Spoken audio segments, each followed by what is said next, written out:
G'day everybody, Chaotic here. There are plenty of guides out there chock full of everything about breeding and mutations. They are long, generally boring, and confusing. And I hope to at least end the confusion. This is a simple, only what you need to know, basic taming to super dino mutation guide.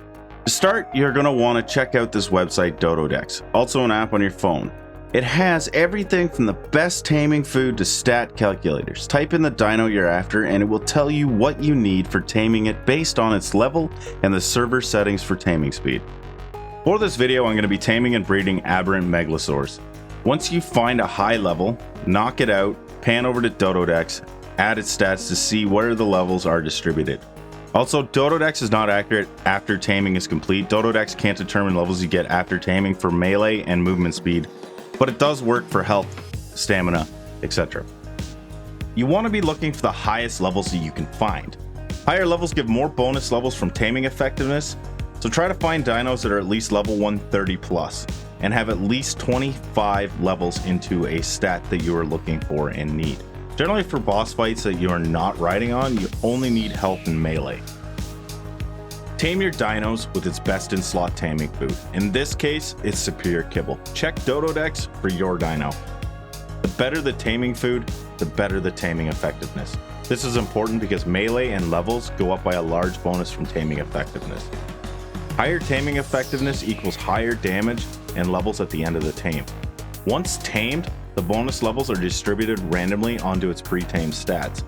You're going to want to tame a lot of dinos at the highest levels that you can find. This is a very long process. Even longer if you're going to be picky and go for the best possible stats that you can find. Alright, we're now into the fun part, combining the stats. Depending on what you're using your planned dino for is what you want to pass down. For these megalosauruses, I want to breed the best melee, health, stamina, and weight. I'm planning on using them to roam aberration, and I will be using them for the Rockwell boss fight.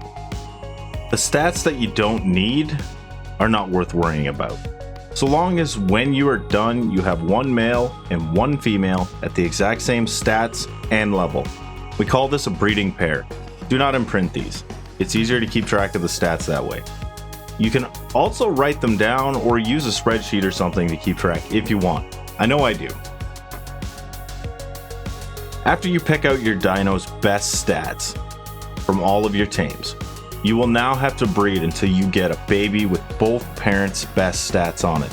If you have 3+ dinos with your best stats, you'll want to breed that baby with the next until you get a baby with all 3 of their stats on it, and so on and so forth until you get the stats into one dino and then a breeding pair. One last thing. While you're doing this, make sure you don't get any mutations along the way.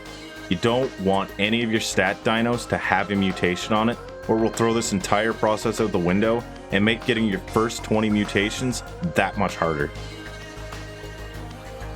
Now that you have your male and female of equal stats and levels with no mutations, you need to start breeding for more females. How many? That depends on how much you can handle. But the more females you have, the more eggs you can get and the more chances of a mutation to happen. While you're breeding for your females, keep an eye out for mutations to happen. Check the levels of the babies born. When a mutation occurs, it will get 1 color change and 2 levels into 1 random stat.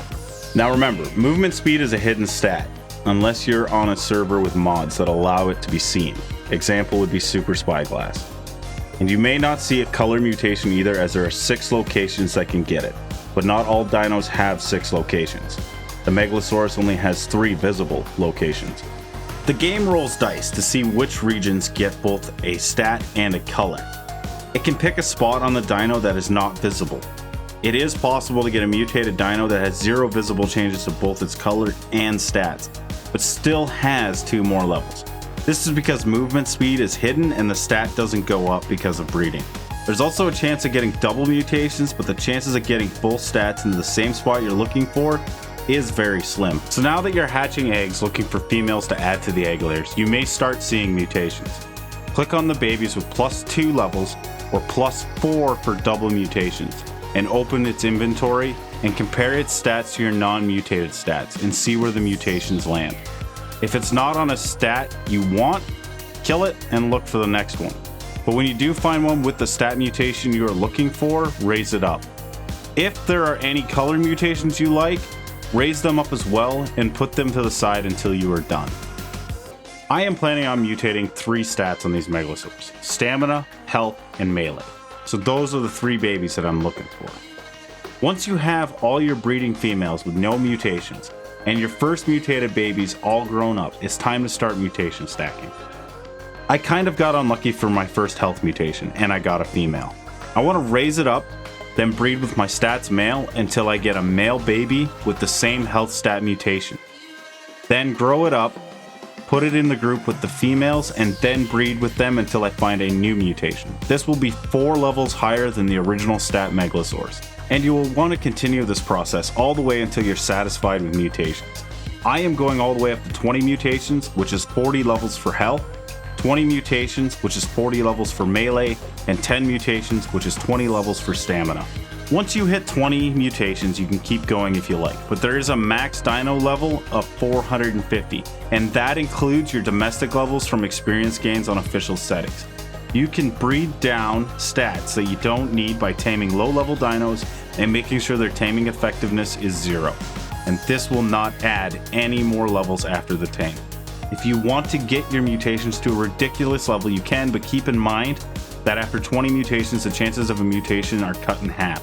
This is the maximum cap on how many mutations a creature can have in order to pass down a mutation. That is why we do it this way and make sure the original breeding dinos are clean and never have any mutations on them. Now that you have all your stats stacked up, all that's left to do is breed them into a new mutated Stats M and Stats F and breed in the colors that you may have kept and wanted as well.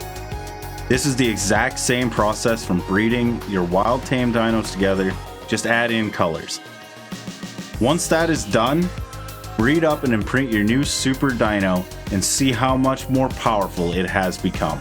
I'm always curious if my guides are helpful, so let me know in the comments if this helped you out, or even if you're still confused. You can also join my Discord. The link is in the description. I love helping out people when and where I can, so don't be afraid to ask. If you are into Let's Play content, I do a solo series and a small series with my daughter. I also do other guides and we'll be working on more. Click the like button if it helped you out. And if you want to see more, subscribe, turn on the notifications, have yourself a good one, and good luck on your new breeding journey. And hopefully, I'll catch you in the next one.